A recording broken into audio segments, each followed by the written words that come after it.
todas as vezes que um país desigual como o Brasil resolver derramar um pouco mais de dinheiro nas camadas mais pobres, ou seja, fazer com que minimamente o dinheiro entre no ciclo econômico, não pela mão dos mais ricos, mas pela mão dos mais pobres, você está fadado a esse resultado.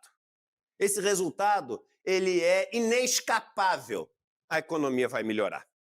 Não tem como. Eu costumo dizer o seguinte, é como se você quisesse cuidar de uma planta, né? Você pode pegar e regar a planta na folha. Quando você rega na folha, vai ter um pedaço da água que vai ficar ali na folha, vai evaporar, vai descendo pela árvore. Quando descer pela árvore, vai ser absorvido ali pelo tronco, não vai chegar na... E um pedacinho da água vai chegar na raiz. Esse pedaço que chega na raiz, esse pouco pedaço, pode ser que não seja suficiente para alimentar a planta inteira. E pode ser que a planta morra por falta, enfim, de água e de nutrientes também, porque essa água que vem do solo traz consigo nutrientes. Quando você rega a planta ali na raiz, toda a água que você joga, ela vem para a planta e chega até as folhas, chega até os níveis mais altos. Então, o que acontece? Todas as vezes que você pega e resolve o que o governo está fazendo? Ele tem um programa, que é o de Bolsa Família, que ele ampliou e aumentou o valor. Ele está fazendo programas para tirar um pedacinho, né, da vantagem que os muito ricos têm no Brasil de receber subsídios e de ganhar as disputas tributárias. A gente teve, eu falei já aqui, uma das principais mudanças desse governo foi a mudança do voto de qualidade do CARF.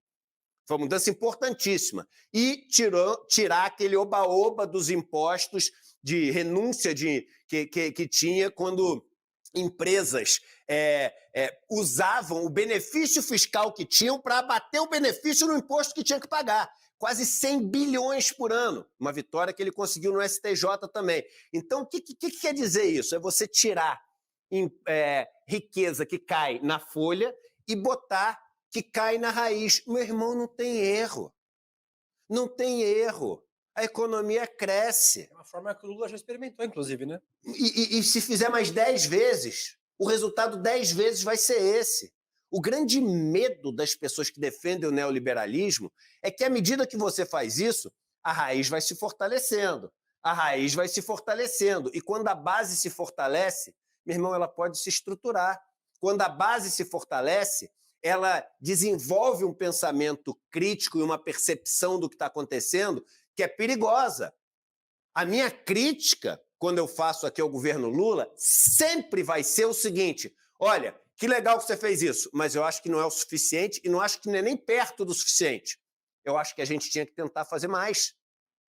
Eu acho que o maior erro da esquerda no Brasil sempre foi não ter sido esquerda o suficiente. Mas, meu irmão, ser esquerda na economia, principalmente dessa forma assim, responsável, como o Lula sempre cara, não tem erro. Não, o que tem erro é sair privatizando tudo. O que tem erro é você cortar o dinheiro que cai nas camadas mais pobres. O que tem erro é você subir juros imaginando que no Brasil a inflação é de demanda e não uma inflação de oferta. Agora, por que eles fazem isso se é um erro? Porque o que está em jogo aqui é uma equação de poder. É uma equação de poder. E um país extremamente desigual é um país que não só acumula recursos na mão de poucos, mas, mais importante do que isso, acumula poder na mão de poucos. E é esse poder que tem que ser protegido, tem que ser blindado, tem que ser, enfim, defendido a qualquer custo. E é esse poder concentrado que é defendido pelo Merval e pelas organizações Globo. É esse poder concentrado que é defendido pela Revista Oeste e pelos bolsonaristas. É esse poder concentrado que é defendido pelo Sérgio Moro e a República de Curitiba. E é contra esse poder concentrado que a gente luta. Falei aqui na semana passada. Eu não tenho dúvida que esse governo vai ser um governo bom. Daquele governo que, quando todo mundo falou que ia crescer 1%, eu falava, vai crescer 2,5% esse ano. Pode puxar aqui os vídeos, que nem eu puxei o Twitter, a gente grava tudo aqui, a gente guarda tudo. Esse ano vai crescer uns 2,5%, e acho que nos próximos pode crescer 3,5%, eventualmente até um pouco mais. O problema, eu reclamava, é que esse arcabouço, ele não deixa a gente crescer muito mais. Por que a gente não pode crescer 7%, 8%? Por que a gente não pode ter um mega foco em derramar esses recursos nas camadas mais pobres, na população trabalhadora? Por que a gente não pode derramar recursos nas organizações, nos movimentos sociais, para eles se organizarem mais ainda? Para a gente ter organizações mais fortes, associações mais fortes, sindicatos mais fortes, e enfrentar esse poder que a gente tem no país, que é esse poder concentrado.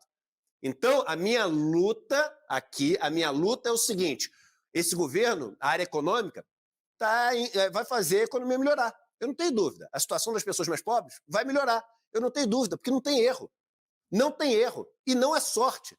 Quem fala que é sorte mostra que é um recalcado que está torcendo contra. Sabe aquela história que o pessoal falava que a gente estava torcendo contra o governo Bolsonaro? É essa turma que está desesperadamente torcendo contra o governo Lula e torcendo para ter uma bomba para explodir na frente.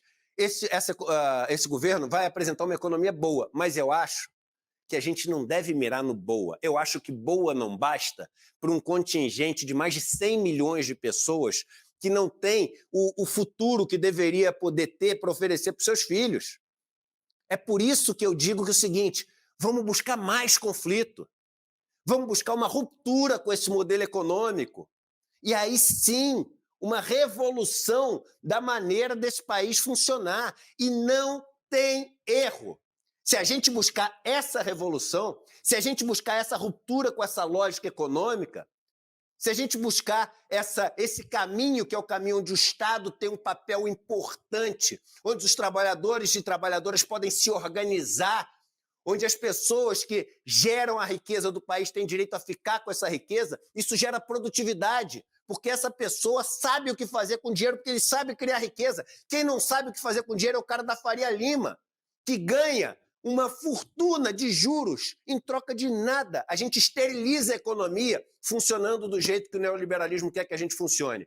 Então, Merval, Mônica Waldvogel, Revista Oeste, Sérgio Coaquá Moro, todos vocês passaram recibo.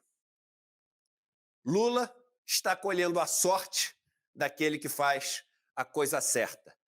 Aqui a crítica é ainda e vai ser. Dá para ser bem mais certo do que isso. Dá para ser bem mais radical nessas mudanças.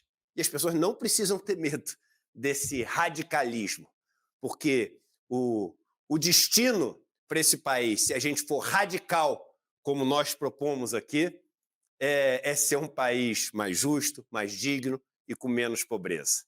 E, se Deus quiser, a gente vai conseguir ver, em algum momento, a pressão popular ganhar força e esse governo adotar essa radicalidade que pode fazer toda a diferença.